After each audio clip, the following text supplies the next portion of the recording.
बिस्मिल्लाहिर्रहमानिर्रहीम। दोस्तों, इस वीडियो के ज़रिए से आपको समझाएंगे कि इन्वर्टर को आप उसकी पावर सेटिंग के थ्रू किस तरह चेक कर सकते हैं। यानी कि इस वीडियो का फ़ायदा ये होगा कि आप जब भी मार्केट में नया इन्वर्टर ख़रीदेंगे तो आप धोखाधड़ी से बच जाएंगे और आप मालूम कर सकेंगे कि असल में ये वीएफडी जो आप ख़रीद रहे हैं कितने पावर का है। यानी कि बाज़ दफ़ा ऐसा होता है कि मार्केट में धोखे की वजह से जो है ना ठगी और फ़रेब की वजह से उसकी स्टिकर बड़ी इन्वर्टर की लगा देते हैं और वो इन्वर्टर जो कैपेसिटी में होता है तो वो छोटी होती है।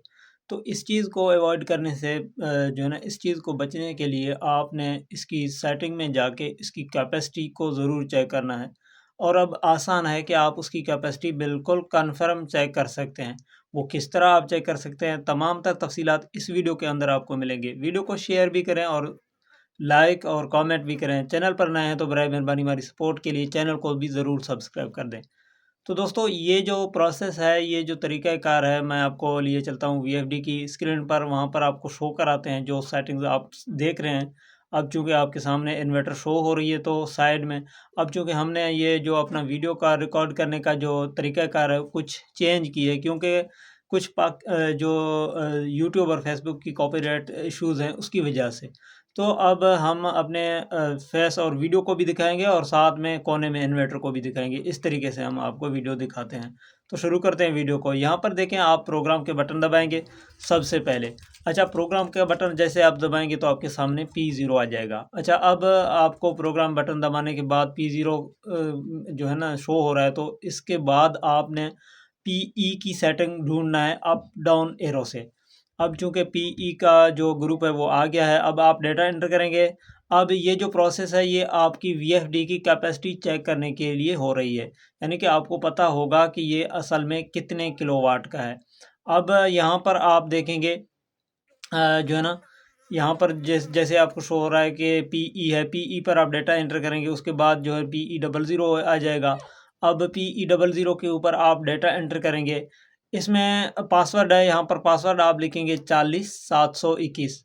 इस तरह शिफ्ट की मदद से आप इसको एडजस्ट करके जो है ना पासवर्ड लिखेंगे। पासवर्ड लिखने के बाद आप डेटा एंटर करेंगे। डेटा एंटर करने के बाद आप जो है ना यहाँ पर देख सकते हैं PE01 आ चुका है। अब यहाँ पर आप इसकी कैपेसिटी चेक करने के लिए जो फैक्ट्री सेटिंग है, पीई का ग्रुप है, उसके अंदर PE03 की सेटिंग आप खोलेंगे। PE3 की सेटिंग जैसे आपके सामने ओपन होगा, जो भी लिखा होगा आपकी, वैसे नॉर्मली जो है ना मिनिमम यानी कि कम से कम इस तरह है कि आप बाज़ दफ़ा देखते हैं कि ये 15-18 का इन्वर्टर है, 18-22 का है, 22-30 का है, इस तरह। यानी कि कम से कम 22 से लेकर 30 किलो वाट का जो है ना इन्वर्टर है ये। तो इसमें जो भी नंबर लिखा हुआ होगा, यानी कि 18 अगर लिखा हुआ है तो इसको 18-22 तस्वर किया जाएगा। अगर यहाँ पर आपको 15 शो हो रहा है तो 15-18 का इन्वर्टर तस्वर किया जाएगा। नॉर्मली तो ऐसा होता है। अब मैक्सिमम अगर कोई इसको चेंज भी करे ना, ये हो सकता है कि 15-18 की इन्वर्टर आपको 11-15 का इन्वर्टर आपको 15 और 18 करके बेचा जा सकता है इसी सेटिंग में। लेकिन ज़्यादातर ऐसा मुमकिन नहीं है और इसको जो है ना बहुत बड़ा इन्वर्टर साबित करना इस सेटिंग के थ्रू, यानी कि अंदर यहाँ पर, तो वो मुमकिन नहीं है। उसका एक वजह है।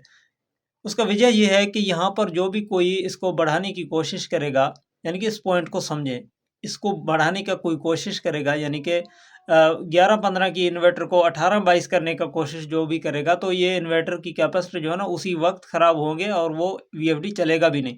तो बाज़ दफ़ा ऐसा भी होता है मार्केट में, आप जब नया इन्वर्टर लेके आते हैं तो बाज़ दफ़ा ऐसा होता है, बहुत सारे केसेस आए हैं हमारे पास कि न्यू इन्वर्टर है, इसमें जी आईजीबीटी का मसला है, आउट 1 आउट 2 वगैरह की, और एसपी0 का, इस तरह के फॉल्ट्स आते हैं और उसके कैपेसिटर जो है ना वो ख़राब निकलते हैं। उसका वजह ये है कि लोग जो है ना इसकी सेटिंग को चेंज करके उसको बड़ा करने की कोशिश कर रहे हैं, लेकिन कंपनी की तरफ से चूँकि उसमें गुंजाइश नहीं है, तो उसको बढ़ाने से वो ख़राब हो जाएगा, आगे ये जाएगा नहीं। तो इस चीज़ को आप इसको मद्देनज़र रखते हुए इस बात का अंदाज़ा लगा सकते हैं कि जो भी कोई कोशिश करे, उसकी कैपेसिटी से उसको बढ़ा नहीं सकता। मैक्सिमम ये कर सकता है जो एक बात तसव्वुर की जा सकती है, यानी कि 11-15 का इन्वर्टर है या 15-18 का है, तो इस चीज़ में यानी आखिरी लिमिट तो उसकी हो सकती है, यानी कि अगर 15-18 का इन्वर्टर है, यहाँ पर 18 शो होगा, तो इसकी आखिरी लिमिट तो हो सकती है, लेकिन वो उससे जो है ना कम का नहीं हो सकता, यानी कि वो फिर आपकी यानी कि ऐसा नहीं हो सकता कि स्टिकर के ऊपर 22-30 लिखा हुआ हो,